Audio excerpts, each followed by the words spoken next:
Good day, everyone. I'm so happy to be here again in this podcast. Where are the women? Conversations about women in the music industry. And today I have Ellie, aka VibrantEllz. VibrantEllz. And yeah, she is a promoter of DJs and she's also a DJ herself. Yeah, that's right. And I want her to introduce herself first. Okay. And then we can start talking about her experience as women in the music industry. Okay, so my name's Ellie. I go by the name of VibrantEllz, which is my DJ name. So you can tell us a bit about your career in the music industry as a promoter and as a DJ. Okay, so I learned how to DJ I started January 2024. Yeah, I started to learn how to DJ. It was a bit rocky in the beginning, let's just say. So I started to learn with a local DJ who also does production in January 24. But I struggled to get to grips with it technically. So it took a back burner for a bit. And then the summer of 24, I then got back on the decks and forced myself to learn what was sort of needed in terms of DJing. And yeah, got to grips with it and took it, and that's where it all kind of took off, really, summer of 24. Okay, nice. So how did you start in electronic music and become a DJ and a promoter? So as I said, I started to learn how to DJ 24. Obviously, it was difficult to get to grips with it, and then I kind of learned with somebody else in the summer of 2024. So I learned from two different DJs.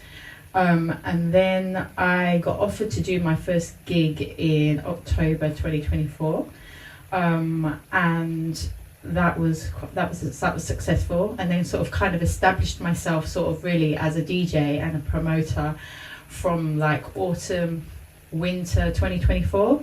I then created my own brand called Selectors of House in January 2025. So I've been promoting events obviously since the end of 24-25. So yeah. Okay, great, amazing. What has been your experience as a woman in this scene, in DJ and as a promoter? Experience in what way? Is it a negative experience or no? Just in general. It's been okay so far. Yeah, I think there's difficulties in all industries. Okay. So I think the most difficult part has been sort of the initial stages of learning how to DJ. Okay. And then getting familiar with the technical side of it. With promoting's equally just as hard because, there's in the beginning, especially when you're at grassroots level, there isn't a lot of money with doing events. So it's been up and down really. So yeah, but I would say mostly so far it's been positive. Okay. What has your experience been like as a woman in the music scene? I would say it's up and down. I think initially when I started to DJ, I noticed that because obviously I play a specific genre of music, I play house music, I was very observant that a lot of the music event lineups tended to be male dominated. Okay. So because of this, I was quite frustrated by that. So I created a platform called Deck Queens, which is about showcasing up and coming and emerging female DJs, giving female DJs the opportunity to showcase their talent where they've not had an opportunity to perhaps play at an event. So I created that because I was finding that sometimes I don't think women always get a look in terms of being part of events. It's still, you might, with some house music events, you might just get one woman and then about 9 men on the lineup. In terms of my own personal experience, I would say most of it's been positive. There's been times when I've had questioned whether the treatment I've received in terms of conversations I've had, whether it's because I'm a woman, but probably yes it is. But yeah, but I would say for me personally, I think it's positive, but I think it's positive because I've created my own brands. I've created my own events. I think if you were to ask a woman who perhaps doesn't have her own events, it's just DJing, it'd be a very different answer. Okay. Yeah. Okay. Have you ever felt pressure around physical image in the DJ world? No, definitely not. No? Okay. No, I don't feel any of that pressure at all. But I think my age plays a big part in that, because as a woman in your 40s, you're much more, I think women in their 40s are a lot more secure in their identity and what they look like. We've been through our 20s and our 30s where we've had to like have those, we have those complexes about our image and stuff like that. And when you get to your 40s, you just don't give a shit, literally. So I embrace uniqueness and how I look. So no, I've never felt any pressure. Okay. And you were talking about Quindex and your events. So what has it been like building your own events in this industry? Well, for me, it's positive. I think I've had like a lot of positive feedback creating Deck Queens.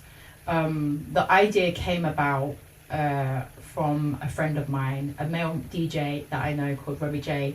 He created an event called the Girls Takeover, which basically was a similar event, basically giving women DJs the opportunity to come and like DJ for like half an hour. And that was in Birmingham, and I took part in that, and I said to Robbie, you know what, I'm going to do something the same in Nottingham. So he was like, yeah, he was all for it. So yeah, that's where the idea came about, really. So I'd say, yeah, it's been positive. Obviously, I have my other own brand, which is Selectors of House.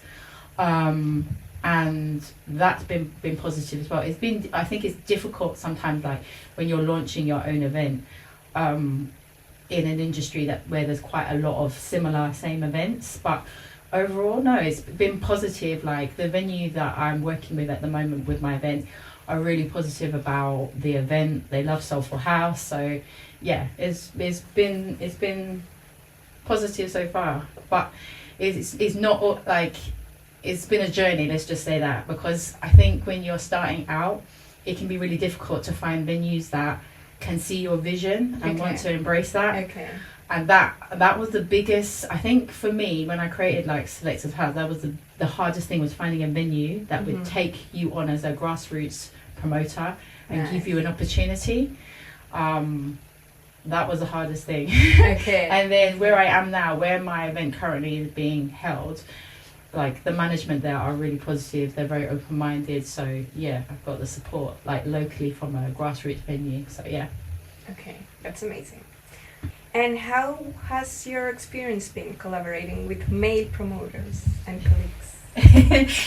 Again, that's 50-50 really.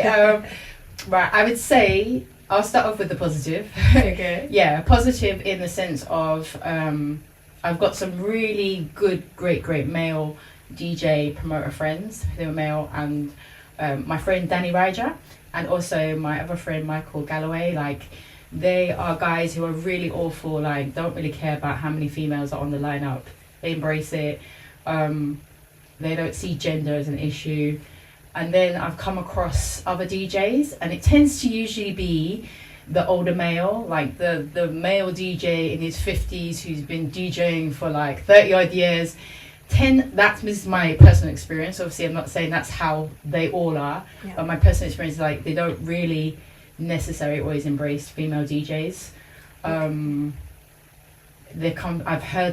overheard like kind of just sort of negative talk. So so yeah, I'm kind of like, now where I'm at in life, I think I'm quite cautious who I work with.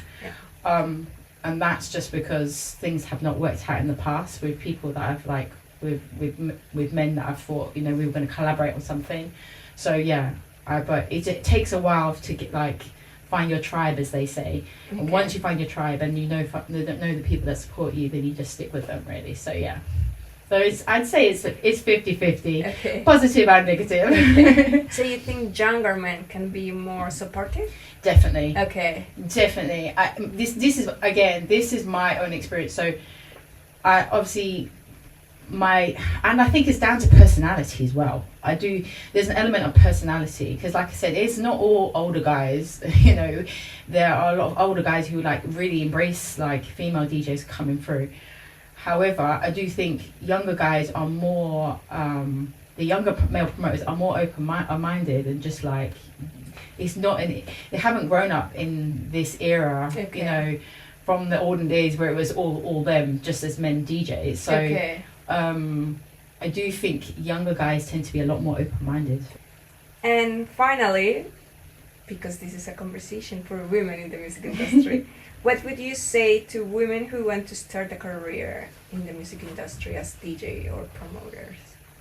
I'd always encourage it. Definitely have some thick skin, as we say here in the UK. Thick skin meaning like, don't let, you know, people's words or action knock you.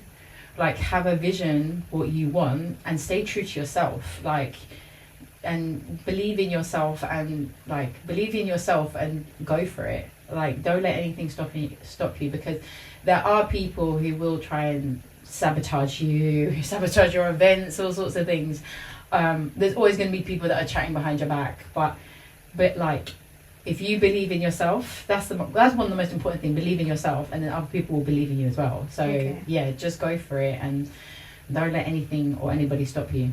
Okay, and finally, do you have any upcoming events that you want to share? Oh yeah, I do. So I am on Saturday promoting Deck Queens. I'm working with an organisation called Too Funky Empire, that are based in Leicester City. They are putting on a 3-day festival on over Friday, Saturday and Sunday, and the bank holiday. And it's going to be lots of different artists, different acts, and I'm going to be hosting Deck Queens. I've got four DJs, four female DJs who are up and coming, who are going to be doing half an hour set. You'll also get 45 minutes from me as well, play some soulful house. So I'm really looking forward to that. That's in Leicester at the Too Funky Complex. And then I will be having another Selective House in Nottingham on the 26th of September. Okay. Yeah. That's great. Yeah. And how people can follow you? Yeah, they can follow me mostly on Instagram and Facebook. Instagram's probably the best one. I'm just VibrantEllz on there. That's VIBRANT and then Ells ELLZ. Yeah, you can find me on there as well on Facebook, the same as well. And then my event Deck Queens and Select the House are all under my profile on Instagram under VibrantEllz. Yeah, perfect. Thank you so much, Ellie. And yeah, I want to end this podcast saying that so the question was, where are the women? And the women, we are here. Definitely. We're here. We're here helping each other, showing other women that they can also make a career here, be successful, and we all are here to support each other. Thank you. Thank you. Thank you for having me.